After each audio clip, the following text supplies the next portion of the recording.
Jeff Parker are better known as Shane Matthews and Scott Jagged Parker of the Tag Team 3.0, and they're from Quebec originally, and they were um, they were in the promotion Shikara, which I've talked about a few times, and they were pretty interesting to watch. They were fun to watch, especially um, the I think he's Matt Lee now, but Shane Matthews, he was loud and boisterous, and he had this gimmick where every time he drank Red Bull, he would just go bonkers. He'd go berserk.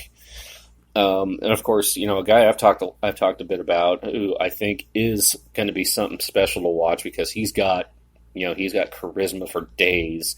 Eric Bugenhagen defeated Luke Menzies in a match, and after the match, X Pac came out and joined Bugenhagen in a post match air guitar celebration. Um, Rachel Evers made her NXT live show debut when she lost to Deonna Purrazzo. If you don't know the name Rachel Evers, I'll just say this much for it. Rachel Evers has a very famous father. Her father is none other than the former manager of probably one of the greatest tag teams of all time in the Road Warriors. Um, Later he was the manager for, a disastrous run with the Disciples of Apocalypse in the 90s. And then more recently, he was, especially in NXT, he was the manager of the Authors of Pain, also known as AOP. But I'm talking about Precious Paul Ellering. Rachel Evers is Paul Ellering's daughter.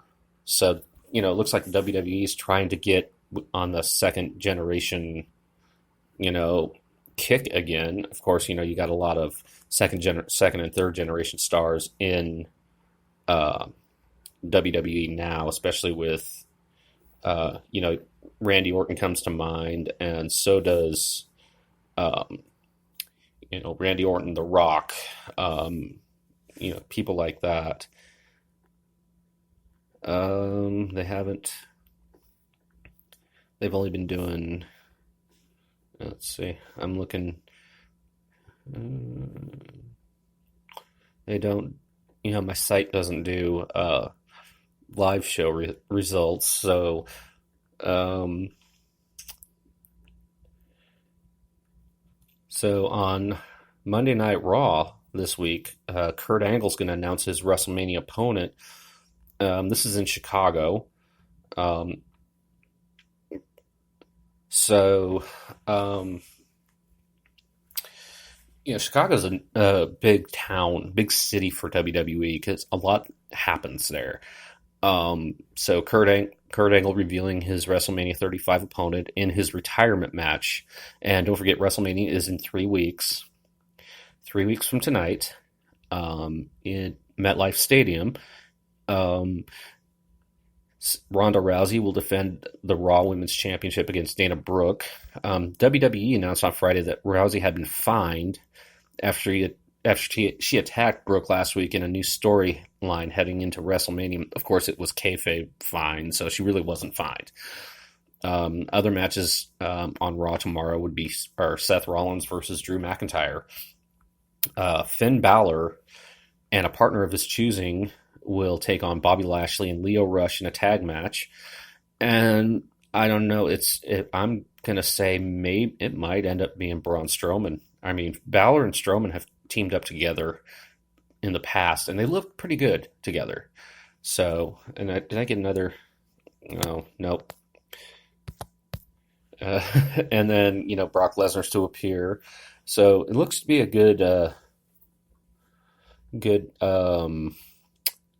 Raw so far. Roman Reigns is not advertised for Raw, so they're playing up the storyline that he uh, was injured at the hands of Drew McIntyre. So we'll, I will do a live Raw recap tomorrow.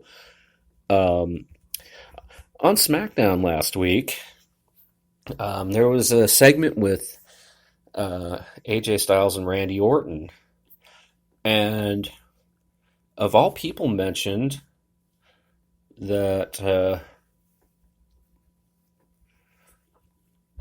of all people that was mentioned on SmackDown, Randy Orton was going off on things that he's accomplished while AJ Styles was in TNA and New Japan. He said the line that AJ Styles and Dixie Carter were doing fake spray tans, down in Orlando. Well, Dixie Carter took to Twitter and said, at AJ Styles, Oregon, I never had a tan as we were always golden. My history recollection is different than yours, Randy Orton. Hashtag SmackDown Live.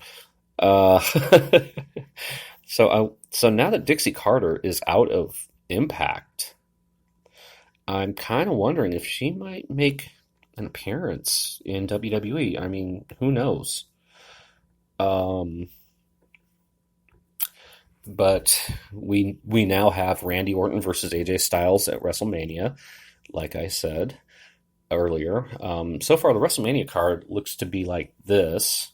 Of course, the main events are Brock Lesnar defending the Universal Championship against Seth Rollins. Um, the triple threat Raw Women's title match. Ronda Rousey takes on Charlotte Flair and Becky Lynch. In a no holds barred match, Triple H will take on Batista. Kurt Angle's retirement match, with his opponent to be determined, meaning all points are leading towards John Cena. Um, my theory behind this is this, and it's because when John Cena first debuted on WWE television in 2002, Kurt Angle was his first opponent on the main roster. It was the Kurt Angle challenge, open challenge. Cena comes out. They had an incredible match back before, back when Cena could still, wrestle, wasn't, the goody two shoes / Doctor of Thugonomics character he later became. He was just a random guy in random trunks, matching boots, and he was all about ruthless aggression. So it would only make sense, 2002, and then fast forward 17 years later, where Kurt Angle has his last match against John Cena. Shane McMahon versus The Miz. And, I don't know about anybody else, but I knew this was coming a while ago, especially when The Miz was in the Best in the World tournament. He was slated to be in the finals. Storyline hurt his knee. Shane McMahon comes out, steals his thunder, wins the Best in the World trophy. Then, Shane and Miz form a tag team, and they inevitably win the SmackDown tag team titles, and then they lose them at Elimination Chamber to the Usos. Well, then at Fastlane, they lost the rematch, and Shane basically beat the holy living bejesus out of The Miz in front of The Miz's father. So that, just read what it is. And then, of course, we have Randy Orton versus AJ Styles. And also there is a cruiserweight tournament going on where the winner of the tournament will face Buddy Murphy for the cruiserweight championship. They haven't announced if that's going to be on the pre-show or if it's going to be on the main show. Some things they haven't announced yet are, the Andre the Giant Memorial Battle Royal or the Women's Battle Royal. So we've still got 3 weeks.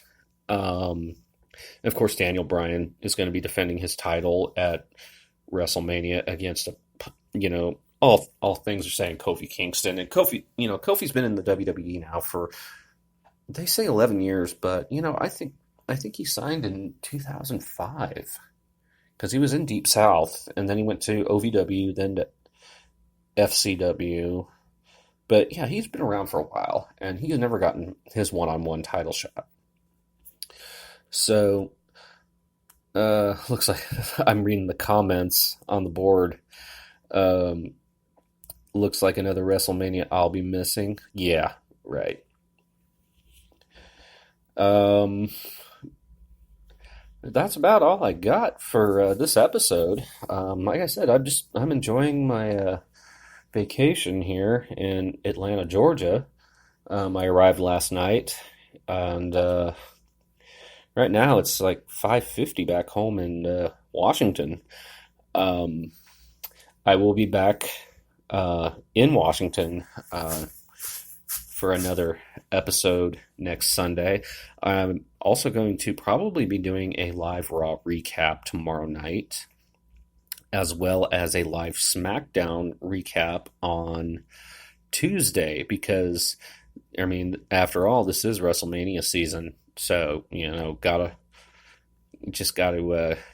get with the flow, But until the next episode, guys, just keep on watching, keep on listening, and still waiting for my first interview subject. So until next time, this has been your host, Mike, and I will catch you guys at the matches. Until then.